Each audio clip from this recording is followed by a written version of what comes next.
dia mbola ampitombona amintsika tsirairay avy hatrany ry havana malala ny fahasoavana ny fiadanana amin'izao nahatsara antsika fiangonana FJKM Mambondrona ny voka dehibe izao dia ny voka-pihavanana izany.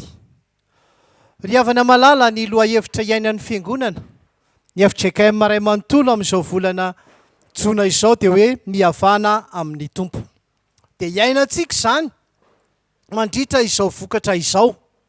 Ary dia hiezaka mihitsy tsika hiavana amin'ny tompo ary hiavana koa amin'ny namantsika. Ireo perikopa eo ambany masontsika ry havana malala. Salamo 3:30 ny filazantsara araka ny Jaona 3:7. Ny epistily ho an'ny mponina tao Roma izay miavaka manokana ny salamo 3:30 dia salamo fanao rehefa manao fivahiniana masina any Jerosalema.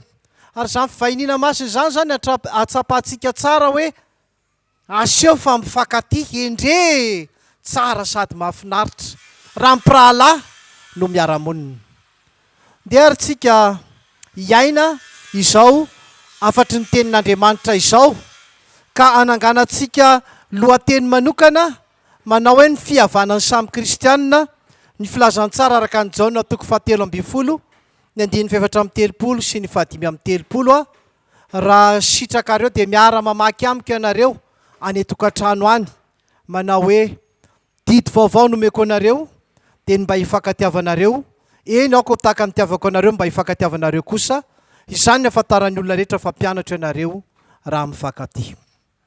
Ny fihavanan'ny samy kristianina ho zaraintsika roa araka io perikopa izay manoloana antsika io. Ny voalohany dia ny 9:30, ny endrim-pihavanana ny azo tompony tahafina, izany hoe ilay fitiavan'Andriamanitra. Ary ny tapany faharoa kosa ny toetry ny fihavanana dia ilay fifankatiavana eo amin'ny samy mpianatra. Ny tapany voalohany zany tsika hijery ny fitiavan'Andriamanitra tokony ho tahafina, fa ny fampiarana izany kosa ny tapany faharoa amin'ilay hoe fifankatiavana eo amin'ny samy mpianatra. Dia hidirantsika raha ny fihavanan'ny samy kristianina tapany voalohany manao an'izany endrika fihavanana tahafina amin'ny tompo dia fitiavan'Andriamanitra izany. Verenantsika tsara ilay teny, didy vaovao nomeko anareo dia mba hifankatiavanareo, aoko tahaka mitiavako anareo no mba hifankatiavanareo kosa. Didy ny didy zany moa raha ohatra zao tsika tsy mikasy bosy dia ahoana? Mamafa lalana, voasasy. Fa ny didy ry havana malala dia tsy maintsy atao, tsy maintsy tahafina. Ko raha miteny Jesosy hoe didy vaovao dia misy zavatra tsy maintsy tahafina fa tsy hoe tokony ho tahafina, la endrim-pihavanana. Tsy laminasan'olombelona izany fa nanehoana ny fitiavana ho an'ny mpianatra rehetra. Jodasy mbola teo tamin'ny Jesosy naneho ny fitiavany fa amin'ny didy kosa ny fankatiavana amin'izay tsy misy Jodasy, averiko tsara. Naneho fitiavan'Andriamanitra mbola teo Jodasy. Fa nontonona hoe didy efa lasa Jodasy, efa lasa nitady izay ho arapany manokana, nitady vola mba hamadihana any Jesosy. Ilay didy zany ry havana dia didim-pitiavana tsy misy takalony, didim-pitiavana tsy misy aterokalao tahaka ny mahazatra ny fihavanantsika malagasy. Izay mantsy ny antsika mandeha ianao manao dia mba hanaovan'ny sasany koa. Ary izany andro ririnina zao dia be dia be mihitsy naterokalao. Asa zao izay fahorian'ny olona mpamadika tsy maintsy mielanelana 2 metatra sy tsy afaka mibalina akaiky tsony amin'izao. Fa ny didim-pitiavana ry havana malala tsy misy hoe aterokalao fa rehefa manao ianao dia manatanteraka. Manamafy izany ny Romanina, epistily nosoratan'i Paoly an'ny Romanina vakiana teo 3:7, ny 9:7 sy ny 10. Izao mivaky ny teny fa ny hoe aza mijangajanga, aza mamono olona, aza mangalatra, aza mitsiriritra zavatr'olona mba amin'izay didy hafa rehetra dia samy efa ao anatin'izao teny izao hoe tiavana namanao tahaka amin'ny tenanao. Ny fitiavana tsy manisy ratsy namana, koa dia ny fitiavana no fahatanterahana ny lalàna. Ilaina ny lalàna ry havana malala mba ho arofanina satria tsy tanteraka raha tsy voapaiko ny fitiavan'Andriamanitra. Ry havana malala io bokin'ny Romanina izay mitory ny fahamarinana sy ny fahamasinana dia midika amintsika hoe ny tompo mihitsy manome didim-pahamasinana sy didim-pahamarinana tokony hoarahantsika, ka izany izay lalana soritany eto amin'izany hoe tsy manisy ratsy ny namana, baikoa ny fitiavan'Andriamanitra dia tsy manisy ratsy ny namana, zany natao hoe fitiavan'Andriamanitra. Ary mbola manapirofo izany ny Salamo 3:30 ny any amin'ny farany izy io no vakitsika aloha manao hoe tahaka ny andro any Hermona izay milatsaka amin'ny tendrombohitra Ziona, fa voadidin'i Jehovah ho eo ny fitahiana dia fiainana ho mandrakizay. Miaraka amin'ny didim-pitiavan'Andriamanitra ry havana malala ny fitahiana, endrim-pitiavana tahaka ny endrim-pihavanana tahaka ny tsodrano ando Hermona. Raha mitazana izany tsika amin'ny sary, ilay tendrombohitra misy any Hermona dia misy andro lalandavana, andro atoandro na andro hariva, tsy tapaka mihitsy zany ary mitohy lalandava.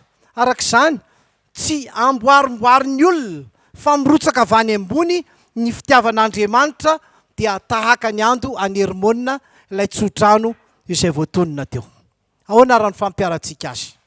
Andriamanitra mandrotsaka ny fahasoavany, Andriamanitra mandrotsaka ny fitiavany bebe kokoa iombona amin'ny mpirahalahy iray lalandava. Ny tena fihavanana, jereo fakafakao nataon'i Jesosy, io no mahadiso fanantenana matetika.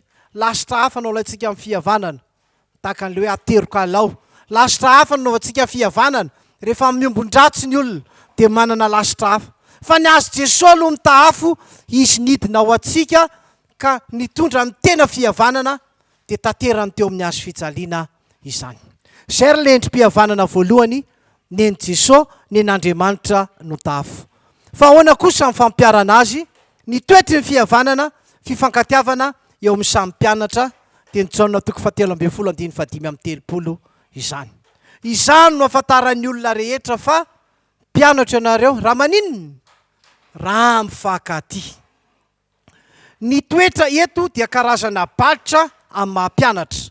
Hitantsika tsara reny hoe manisy balitra reny amin'ny olona anankiray, tia mpiasa an'izao. Fa mibalitra tena tedavina amin'ny mpianatra dia fifankatiavana. Tsy hoe fitiavana fa fifankatiavana, misy amin'ny ray mivaly amin'ny ray. Ny mpianatra tsy maintsy mianatra ary manaraka ny lalàna rehetra amin'ny maha-mpianatra. Marihana trany natao hoe mpianatra avy amin'ny teny fototra izay nahazona ny teny hoe matematika.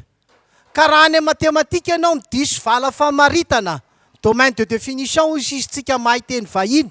Raha voadiso vala famaritana ianao dia diso hatramin'ny farany. Noho izany tsy mahazo diso vala famaritana isika mianatra amin'izany hoe fifankatiavana, anehoana ny fihavanana rehetra. Misy ezaka manaraka disiplinina zany vao mahay mitoetra amin'ny tena fihavanana, ary zany mbola ny fananaran'ny Paoly sy Petera any amin'ny asan'ny apôstôly, satria tsy maintsy ny anarany na rindrany ny fihavanana io amin'ny masony efampino sy ny mpino vaovao.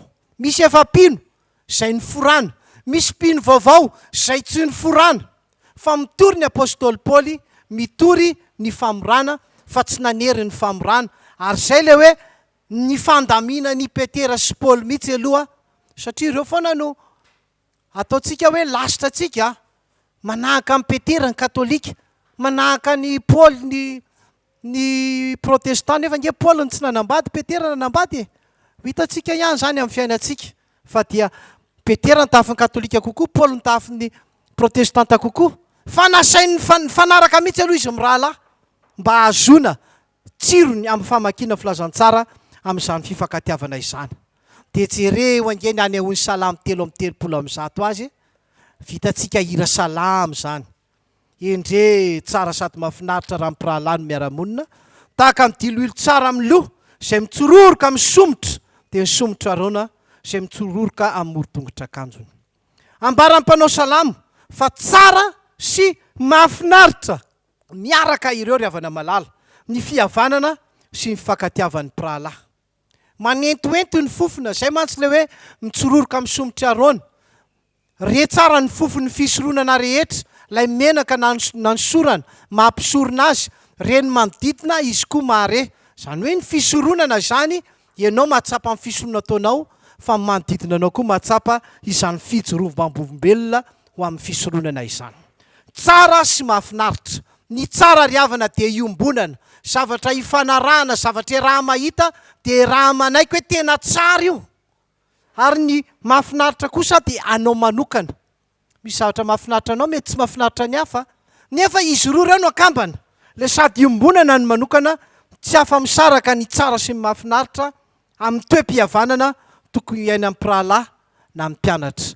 Misy zany tsy maintsy iombonana, ary misy ny zavatra mahafinaritra anao mety hampandeferinao mba hiara-hafinaritra anao amin'ny hafa ka lasa ho tsara amin'ny fiainanao. Dia manaporofo izany Romanina 7:15-5 izay ao anatin'ny valopintsika amin'izao vokatra izao. Aza vela izy tsy voalona amin'iza na amin'iza, afa-tsy ny fifankatiavanareo ihany, fa izay tiany namany dia efa nahatanteraka ny lalàna. Ry havana, dikan'izany teny izao dia hoe mezaha mifankaty izao aloha avokoa ny adidy sy andraiky tsara ny raharaha rehetra voafaritra ao anjaranao na ara-nofo na ara-panahy. Misy zao andrahana anao mety ho mpiangona tsotra ianao, ity mba efa nekenana teo an'ny tompo, any ambany voatrano dia efa voafaritra mihitsy hoe zao ny adidinao isam-bolana. Izao reny. Matoa ianao manana grady ambonimbony kokoa ohatra hoe dekona.